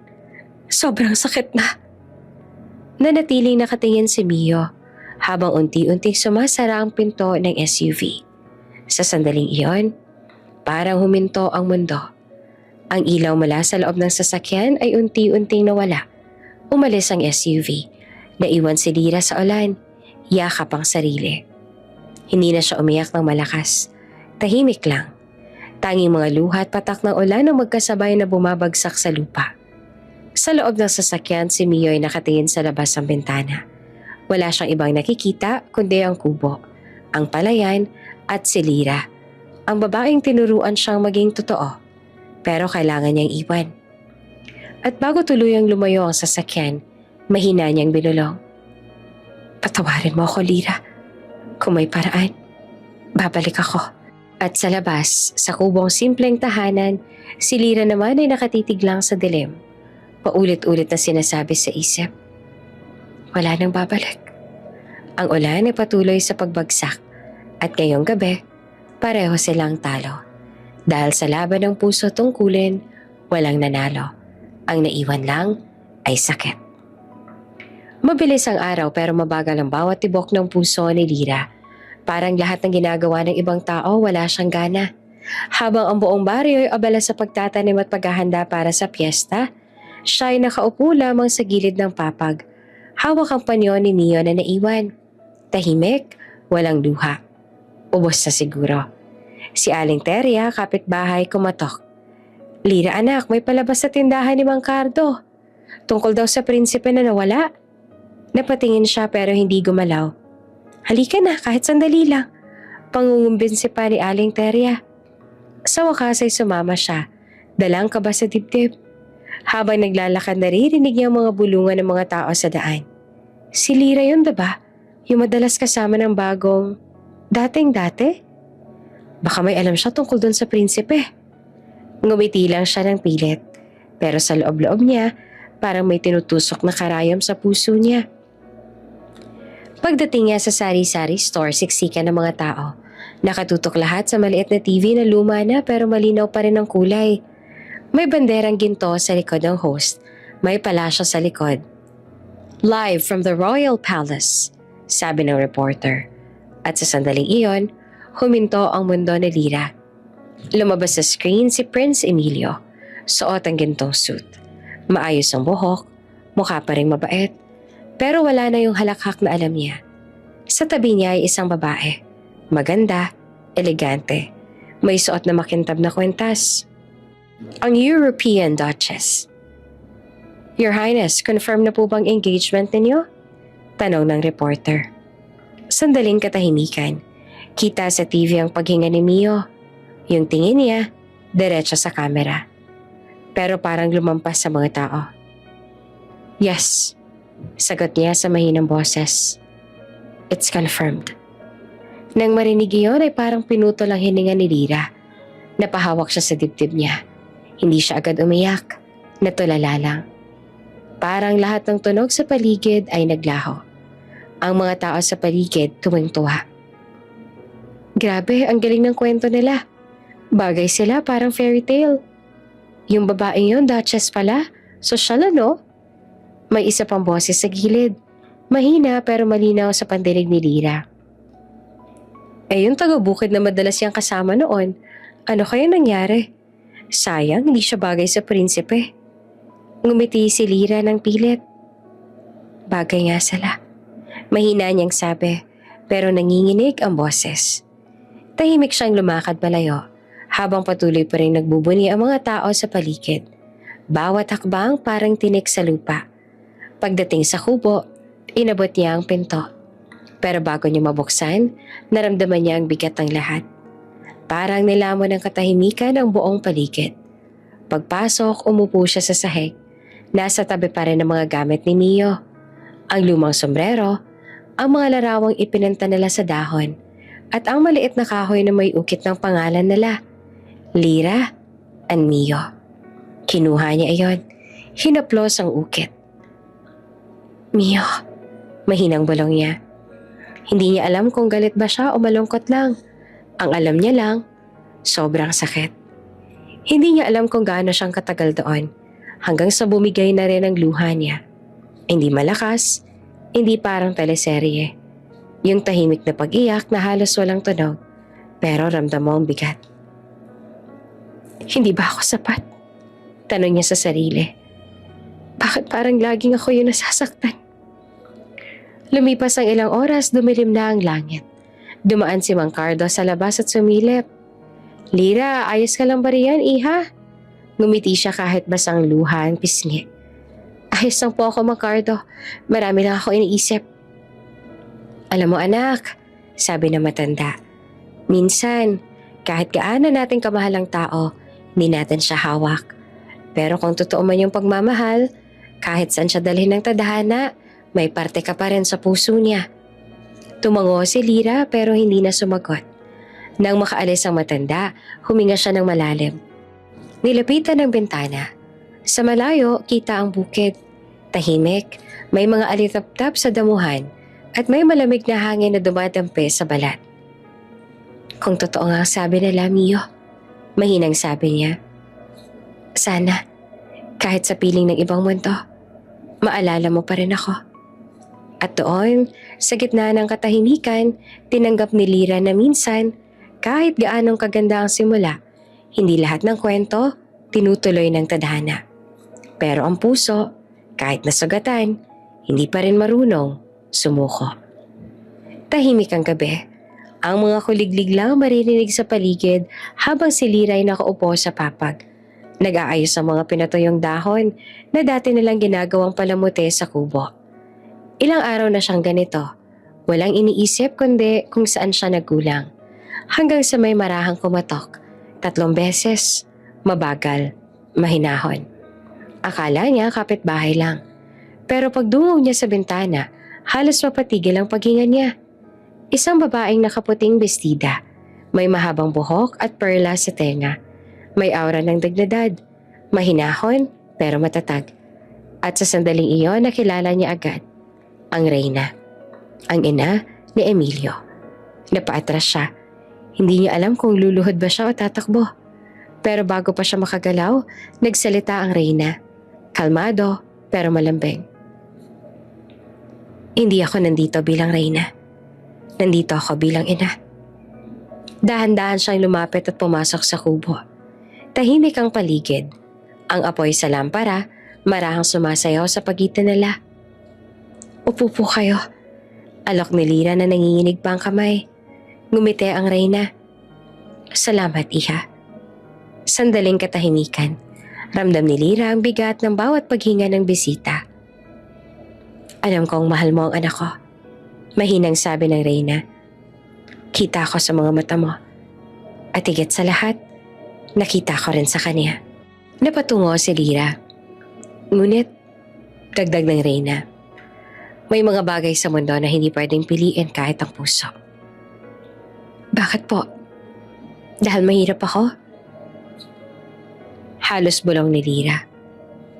Dahil isa lang akong taga-bukid. Hindi sumagot agad ang Reyna. Sa halip, tumayo siya at lumapit. Hinawakan ng kamay ni Lira. Hindi anak. Hindi ganon kasimple. Hindi kita minamaliit. Pero may responsibilidad siyang hindi niya pwedeng takbuhan. Ang buhay ng libo-libong tao. Ang pangalan ng bansa nakasalalay sa kanya. Tuluyan na napaiyak si Lira. Pero paano naman po ako? Paano naman kami? Malambing naman ang tinig ni Reyna. Minsan, ang tunay na pagmamahal, hindi yung pinipilit mong makasama siya, kundi yung kaya mong bitawan, kahit na masakit. Tumulo ang luha sa pisngi ni Lira, isa-isa hanggang sa bumigay na rin ang tinig niya. Kung totoo man ang pagmamahal niya sa akin, bakit kailangan kong pakawalan? Dahil kung pipilitin mo siyang manatili dito anak, sabi ni Reyna, hindi siya magiging payapa. At kahit ikaw, masasaktan ka lang. Ilang sandali silang parehong tahimik. Ang lampara lang ang maririnig. Tumutunog ang salamin sa hangin. Hinawakan muli ni Reyna ang kamay ni Lira. Mahigpit pero magaan. Salamat. Dahil minahal mo siya ng totoo. Hindi bilang prinsipe, kundi bilang tao. Tumayo ang Reyna. Marahang inayos ang bestida. Hindi ko alam kung magtatagpo pa kayo. Pero sana tandaan mo, hindi mawawala ang bahagi mo sa puso niya. Paglabas ito sa kubo, sandaling huminto si Lira. Pinanood niya lang habang naglalakad palayo ang Reyna, kasama ang dalawang alalay na tahimik lang din. Ang tunog ng mga yabag nito sa damuhan, iyon lang ang naiwan. Pagkasara ng pinto, napaupo siya sa sahig. Tiningnan niya ang lampara. Umilaw ito ng mahina. Parang nalungkot din. At doon, tuluyan ang bumigay ang dibdib ni Lira. Yumuko siya, hawak ang dibdib. Panginoon, mahina niyang sabi. Kung ito po ang tama, tulungan ninyo akong tanggapin. Huwag na po sana siyang masaktan. Kahit ako na lang po ulit. Tahimik ang paligid, pero parang may hangin na dumaan. Magaan, malamig, payapa. Sa gitna ng dilim, isinara niya ang mga mata at huminga ng malalim. Hindi para kalimutan si Mio, kundi para tanggapin na minsan, kahit gaanong kalalim ang pag-ibig, kailangan mong isakripisyo ang sarili para sa kapayapaan ng taong mahal mo. At doon sa gabing iyon, natutunan ni Lira na ang pinakamatinding anyo ng pag-ibig ay hindi ang manatili, kundi ang marunong bumitaw ng marangal. Tahimik ang gabi. Tanging ligitik ng kahoy sa kala ng maririnig habang si Lira ay nag-aayos ng mga gulay sa mesa. Ilang araw na wala nang bumisita ang Reyna, pero bawat sandali parang may nakapulupot sa dibdib niya. Bigat na hindi mawala. Minsan tinitingnan niya ang pintuan ng kubo. Umaasang biglang may kakatok, pero alam niyang hindi dapat. Alam niyang tapos na. O dapat nang matapos. Hanggang sa may marinig siyang yabag sa labas. Mabigat, mabilis. Kasunod ang pamilyar na boses. Paos, hingal, puno ng pakiusap. Lira, napahinto siya. At nang bumukas ang pinto, bumungad si Mio. Basang-basa ng pawis. Maputla, halatang naglalakad ng malayo. Nakatitig sa kanya na parang iyon na ang huling beses. Lira, please. Halos pabulong niyang sabi. Ayoko sa kanila. Ayoko sa trono. Ayoko sa kasal. Gusto ko ikaw. Sayong-sayo lang ako. Hindi naman nakapagsalita si Lira. Parang lahat ng iniingatan niyang lakas biglang nawala. Gusto niyang yakapin si Mio. Sabihing oo, mahal din kita. Mahal pa rin kita. Pero sa isip niya, naroon pa rin ang tinig ng Reyna. Kung tunay mo siyang mahal, pakawalan mo siya. Pinilit niyang umiti kahit nanginginig ang baba. Umalis ka, Mio. Napatigil naman si Mio. Hindi siya makapaniwala. Ano? Umalis ka na. Ulit niya na mas matigas ngayon ang boses. Wala nang tayo. Hindi kita minahal. Nanlaki ang mga mata ni Mio. Umiling siya. Parang batang ayaw maniwala sa kwento ng bangungot. Lira, wag. Huwag mong sabihin yan. Hindi totoo yan. Totoo. Sagot niya na pilit pinapatatag ang tono. Ginamit lang kita. Rebound lang kita. Wala kang halaga sa akin. Halos marinig ni Lira ang sariling puso na pumuputok sa bawat salitang binibitayuan niya. Pero kailangan niyang maniwala si Mio para makalaya ito. Para hindi siya nalang ang dahilan ng gulo sa kaharian. Lumapit si Mio, nanginginig, umiiyak na. Hindi ako naniniwala. Alam kong mahal mo ako. Kita ko sa mga mata mo. Sinubukan niyang iwasan ng tingin. Pero nang hawakan siya ni Mio sa kamay, halos sumigaw ang puso niya sa loob. Lira, sabihin mo hindi totoo. Pakiusap lang oh. Pumikit si Lira, pilit na pinipigilan ng luha. At sa halip na sagutin, sinuntok niya ang dibdib ni Mio. Mahina pero puno ng pighati. Umalis ka na. Sigaw niya na halos mapunit ang lalamunan. Hindi kita kailangan. Hindi kita gusto. Bumalik ka sa prinsesa mo. Napatigil si Mio. Parang natanggalan ng kaluluwa. Dahan-dahan siyang umatras. Hindi siya makatingin. Ganon-ganon lang ba yun? Bulong niya na halos pabulong sa sarili. Si Lira naman hindi na makatingin. Pinipilit nang tumayo. Oo, ganun lang. Tapos na tayo. Ilang segundo ng katahimikan. Tapos, narinig niya ang mga yapak ni Mio palabas. Mabagal, mabigat. At nung sumara ang pinto ay doon lang bumigay ang lahat. Nang tuluyang mawala sa pandinig niya ang mga yabag, bumagsak siya sa lupa. Yakap-yakap ang tuhod. Luha ang nakasubsob sa kamay. Patawarin mo ako, Mio. Bulong niya ng paulit-ulit. Patawarin mo ako. Sa labas ay dumating ang itim na sasakyan. Ang dalawang bodyguard ay marahang lumapit kay Mio, pero hindi na siya pumalag. Tulad ng taong wala ng lakas lumaban, sumakay na lang siyang tulala. Bago sumara ang pinto ng sasakyan, sandaling lumingon siya sa kubo. Walang ilaw, tahimik. Pero alam niyang andun pa rin si Lyra. Umiiyak, nakatulad niya. Pag-andar ng sasakyan, napapikit siya. At sa loob ng kotse, huminga ng malalim. Bumulong siya sa sarili. Kung totoo man ang sinabi mo, Lyra, sana mali ka. Samantalang sa loob naman ng kubo, si Lyra ay nakayuko pa rin. Yakap ang lumang tela na dati ginagamit ni Mio sa pagsasaka. Basang-basa ng luha.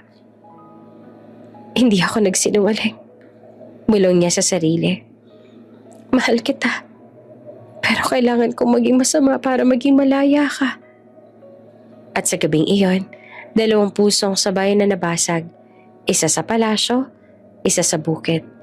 Parehong totoo ang pagmamahal, pero parehong kailangang magsinungaling para sa kabutihan ng isa't isa. Sa labas ay tahimik ang paligid. Walang ulan, walang hangin. Pero ang katahimikan mismo ay parang nagluluksa. At ang kubo ni Lyra na dating tahanan ng tawanan at pangarap, ngayon ay naging libingan ng pag-ibig na kailangang isakripisyo. Mabilis ang paglipas sa mga araw, pero sa bawat pagising ni Lyra, pakiramdam niya ay mabigat ang katawan. Parang may kakaiba sa loob niya. Madalas siyang mahilo. Minsan sa gitna ng paglalaba, bigla na lang siyang mapapaupo, hinihingal. Hindi niya agad pinansin. Baka pagod lang, sabi niya sa sarili. Sanay naman siya magtrabaho buong araw. Sanay sa hirap. Pero nang hindi na siya dinatnan ng buwan ng bisita at araw-araw ay mas lalong lumalakas ang pagsusuka, nagsimulang mabuo sa isip niya ang kinatatakutang posibilidad. Isang umaga habang nasa palayan, napaluhod siya sa gitna ng putik. Hindi niya nakita ang araw. Tanging mga kamay ng mga kapitbahay na nagmamadaling sumalo sa kanya. Lyra, hoy, ayos ka lang? Mahina niyang sagot. Nahilo lang ako. Pero hindi na siya pinayagang magtrabaho. Dinala siya sa health center ng baryo. Tahimik sa loob ng maliit na silid. May amoy ng alkohol, tunog ng lumang ventilador at sa tabi niya, isang midwife na may mabait na mata. Sige, Lyra, higa ka muna. Titingnan natin kung bakit ka nahihilo, sabi ng babae. Nanginginig ang kamay ni Lyra habang inaayos ang laylayan ng damit niya. Hindi siya sanay sa ganitong lugar, sa ganitong atensyon. Ang tanging gusto lang niya noon ay matapos ang araw, makauwi at makalimot. Ngunit nang marinig niya ang mahinang tunog ng makina, parang huminto ang mundo. Sa maliit na screen sa harap niya may liwanag, maliit na hugis, halos tuldok lang. Yan o, ngiti ng midwife. Kumikilos na siya, may tibok na. Napasinghap si Lyra. Hindi niya alam kung iiyak ba siya o tatawa. Ano pong ibig niyo sabihin? Ngumiti ang midwife. Congratulations, buntis ka. At doon siya napaiyak. Walang sigaw, walang salita. Kundi mga luha lang na kusang tumulo. Parang lahat ng sakit at takot ay biglang naging liwanag sa maliit na imahe sa harap niya. May tibok, may buhay. Salamat po, mahina niyang sabi. Pero sa loob-loob niya, salamat Panginoon, hindi mo ako pinabayaan. Habang palabas ng health center, dala niya sa dibdib ang bagong sikreto at bagong dahilan para mabuhay. Nang gabing iyon, umupo siya sa papag. Hawak ang tiyan niya. Anak, bulong niya. Ang papa mo, mahal ka niya. Hindi ko siya iniwan dahil hindi siya mahalaga. Ginawa ko to para sa kanya. Ngayon, para sa atin na. Ngunit kahit anong lakas ng loob ang sabihin niya, sumisingit pa rin ang sakit. Minsan naiisip niya, baka kung sinabi ko lang kay Mio na mahal ko siya, baka kung lumaban kami pareho. Pero naaalala niya ang Reyna, ang mahinahong tinig na puno ng bigat. Kung tunay mo siyang mahal, palayaan mo siya. At doon niya naintindihan na ang pagmamahal minsan hindi laban.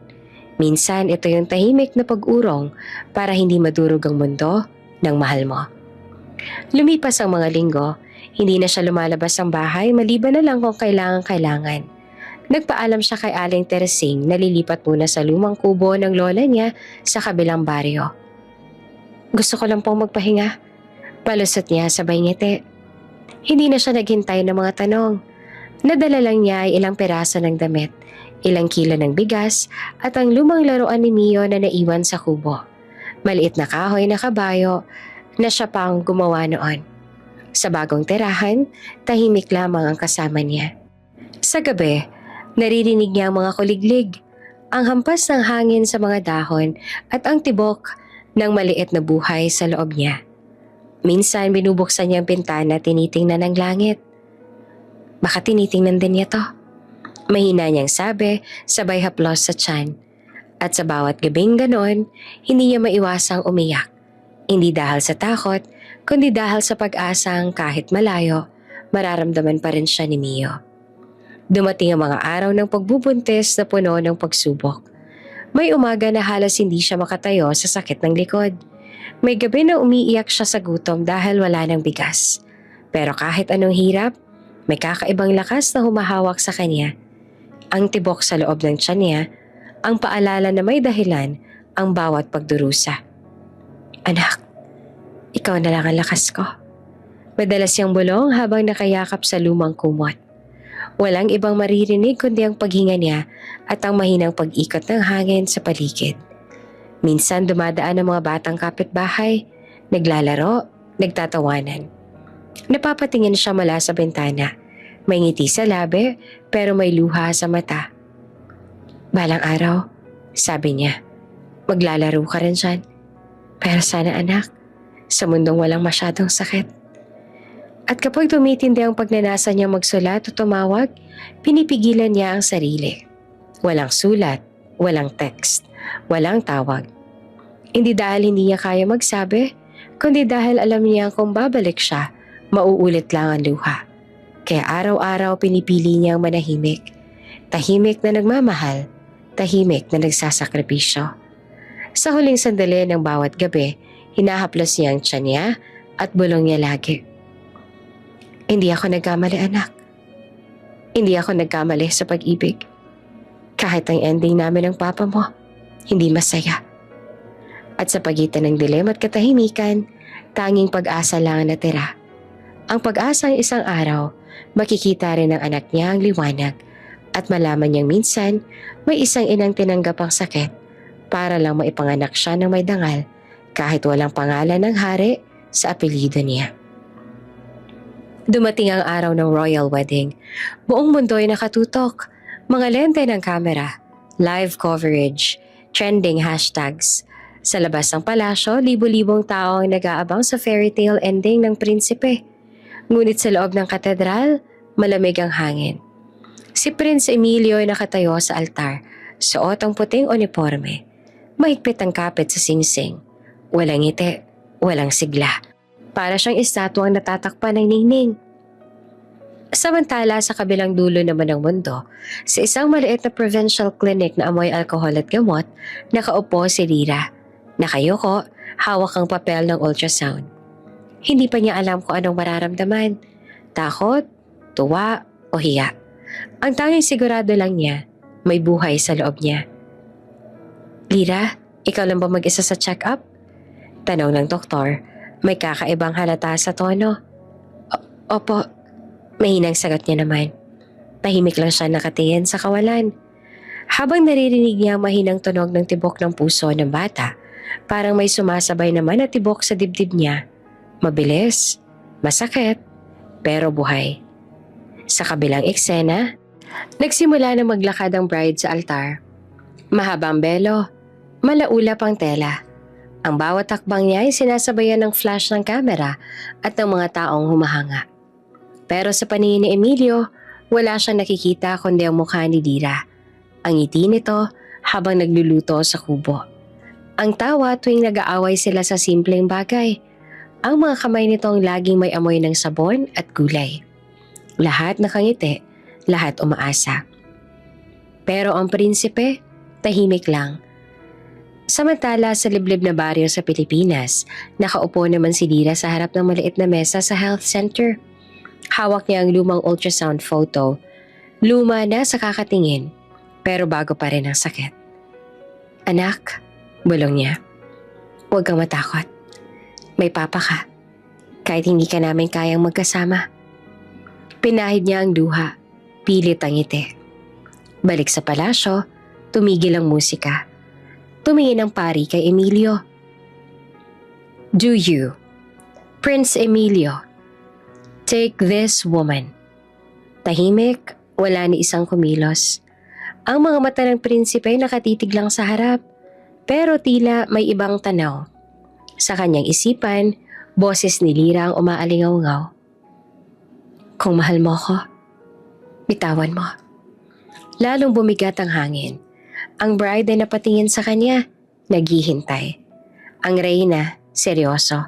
Ang buong bansa, nakatutok. Ngunit walang lumabas sa salita mula sa labi ni Emilio.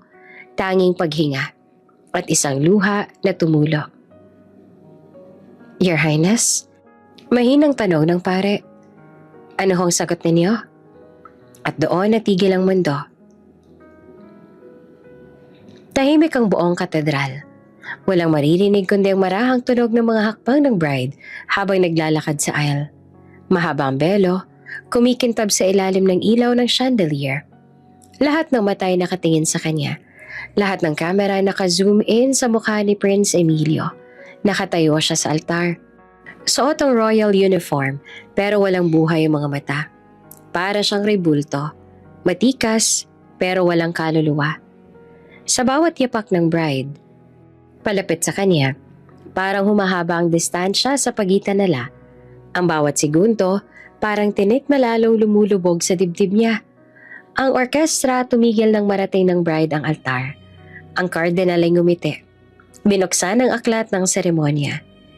Your Highness, do you take this woman? Your Highness? Ulit pa ng cardinal. Lahat ng tao ay nakatingin sa kanya, pati ang queen. Halatang kabado. Ang bride, nakatingin pa rin. Pero unti-unti nang nanlalamig ang kamay. Biglang bumukas ang malaking pinto ng simbahan. Pumasok ang isang royal assistant ni Marco. Pawis, hingal. Halos madula sa marmol. Your Highness, forgive me. Urgent. Ang tunog ng takong niya ay kumalat sa buong hall, kaya napalingon ang lahat. Ang cardinal na natahimik. Ang queen ang laki ang mata. Ngunit hindi pinigilan ni Emilio ang lalaki. Speak. Inabot ng assistant ang telepono at nanginginig. Sir, this came from our embassy in the Philippines. Pinindot niya ang screen. Lumabas ang larawan ni Lira na nakaupo sa klinik. May hawak na ultrasound result. Kita ang maliit na umbok ng tiyan. May caption sa ilalim. The woman linked to Prince Emilio reportedly 6 months pregnant. Napasingap ang buong katedral. Ang bride ay napatigil. Ang kardinal napahawak sa dibdib. Ang mga kamera sabay-sabay na nag-click. Si Emilio hindi agad nakapagsalita. Tinitigan lang niya ang larawan. Pero sa paningin niya, hindi lamang iyon larawan. Buhay, alaala. Pagmamahal na tinalikuran niya para sa korona. Ang mga mata ni Lira sa litrato ay mapayapa. Pero may lungkot na pamilyar. Pregnant. 6 months. Bulong ng assistant na halos hindi makatingin. Ang queen ay tumayo. Stop this nonsense.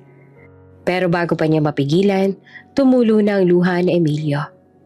1, 2, hanggang sa tuluyang bumigay. Nanginginig ang tinig niya nang sabihin niya. I can't do this. Tumigil ang musika. Ang bride ay napaatras, umiiyak. Ang cardinal ay hindi makagalaw. Ang buong simbahan nagulantang. What do you mean, Your Highness? Tanong ng kardinal, pero hindi siya nakinig. Tinanggal ni Emilio ang gloves, ang royal sash at inilapag sa altar. Lumapit siya sa bride, marahang yumuko. I'm sorry. Hindi ako pwede magpakasal sa'yo. Dahil ang puso ko, naiwan na sa iba. Isang collective gasp ang umalingaw-ngaw sa simbahan. Ang queen napahawak sa ulo. Ang bride natigilan at nakatitig sa kanya, nanginginig sa galit. You're humiliating me, sigaw nito. Pero hindi na lumingon si Emilio. Lumakad siya pababa ng aisle. Ang mga guards ay nag-aalangan kung haharangin ba siya. Ang mga cameramen nag-uunahan ng pagkuha. Flash. Prince Emilio walks out of his own wedding.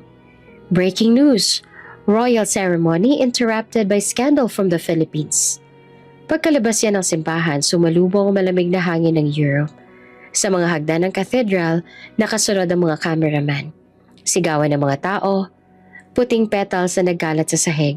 Pero si Emilio, diretsa lang ang lakad. Your Highness, the palace is asking for confirmation. Sigaw ng aide. Prepare the royal jet. Sagot niya na mababa ang boses pero matigas. Where are we going, sir? Hindi siya sumagot. Tumingin siya sa langit.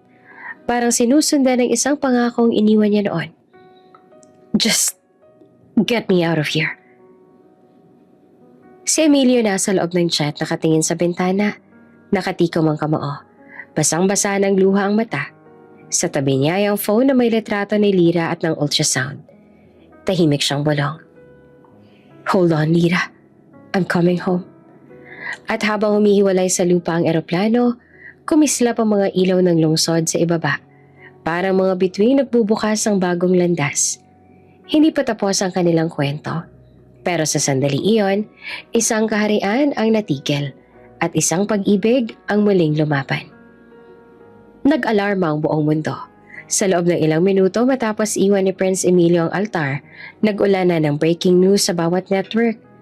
The royal wedding has been called off. A prince in love with a village girl? Umikot ang helicopter sa ere.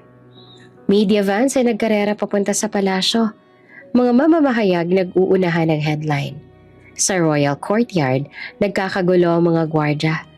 Ang Prime Minister, nag-collapse ang folder ng mga state documents sa mesa.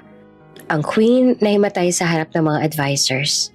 Pero si Emilio, tahimik sa likod ng tinted window ng royal car. Parang wala sa paligid ang sigawan.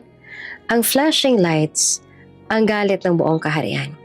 Hawak lang niya ang cellphone, naka-freeze sa screen ng larawan ni Lyra. May hawak na ultrasound.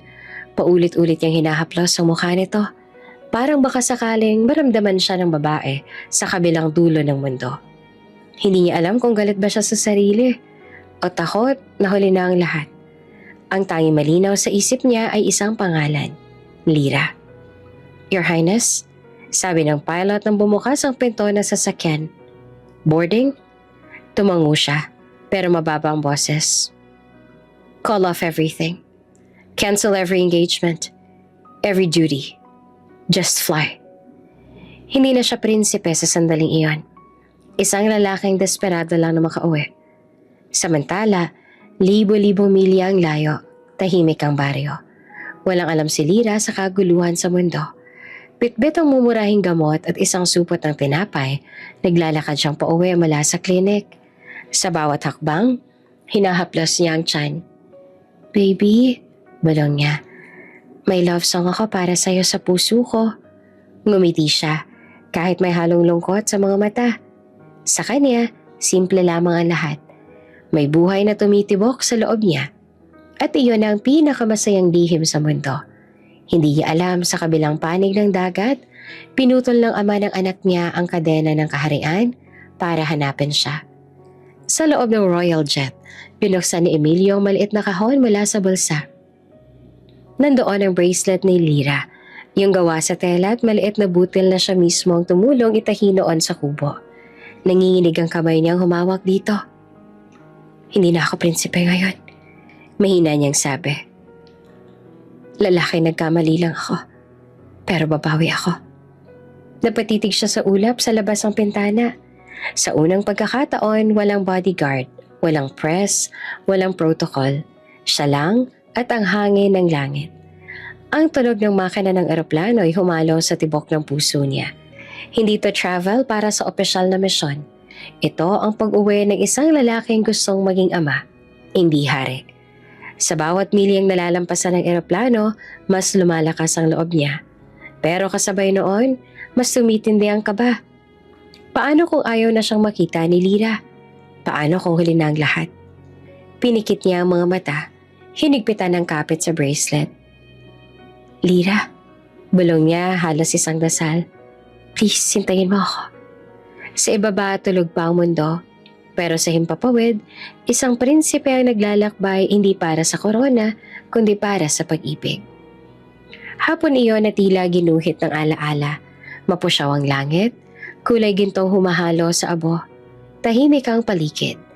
Tanging tunog ng mga kuliglig at hampas ng hangin sa dahon ng saging.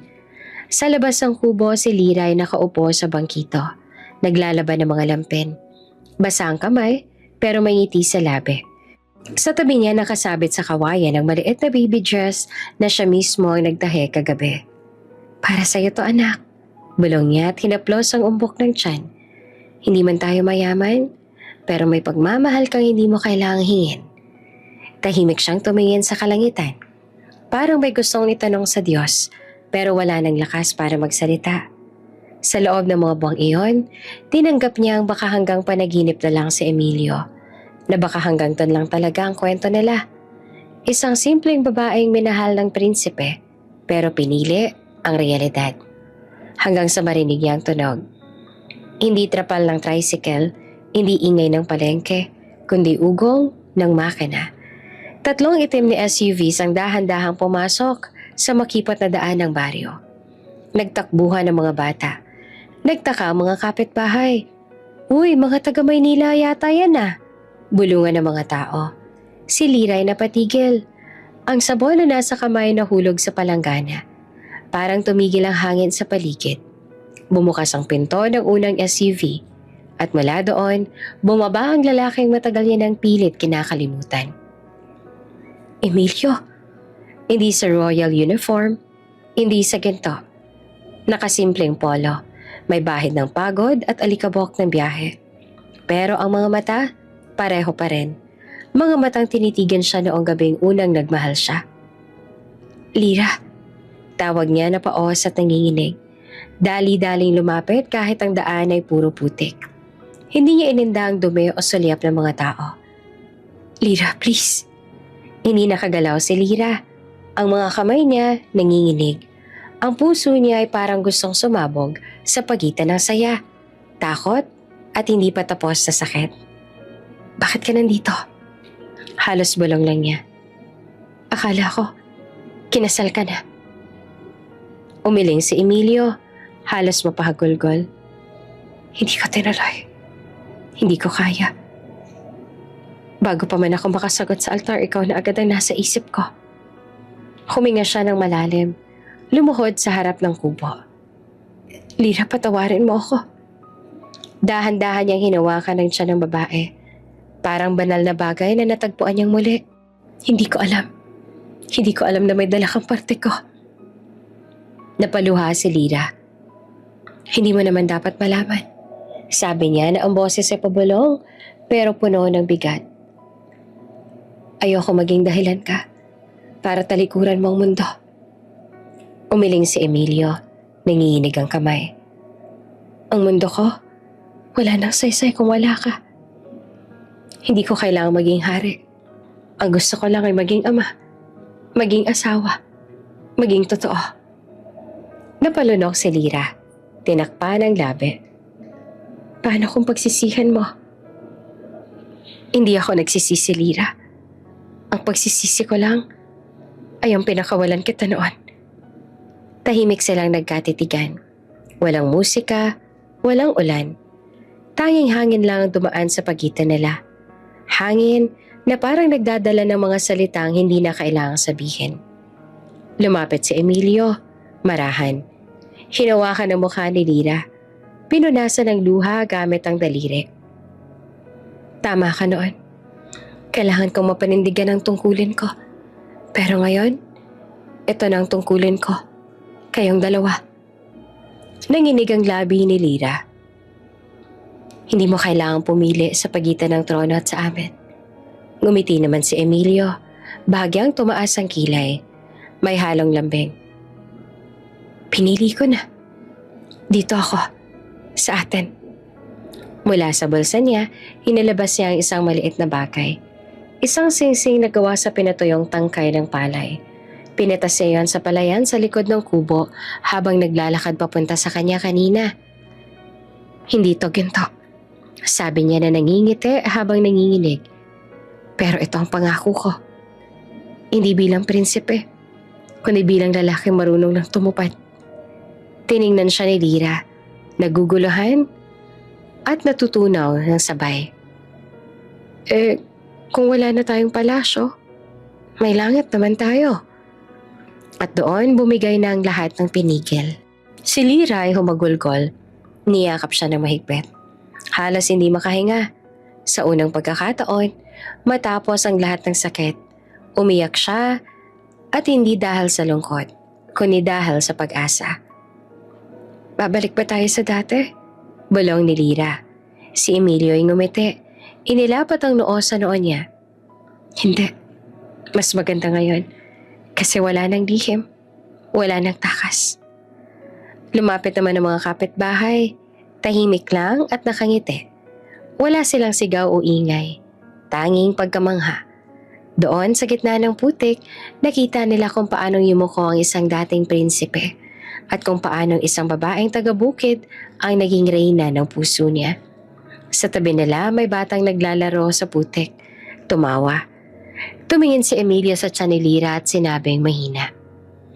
Kung lalaki man yan, gusto ko siyang maging malaya. Hindi prinsipe, hindi hari.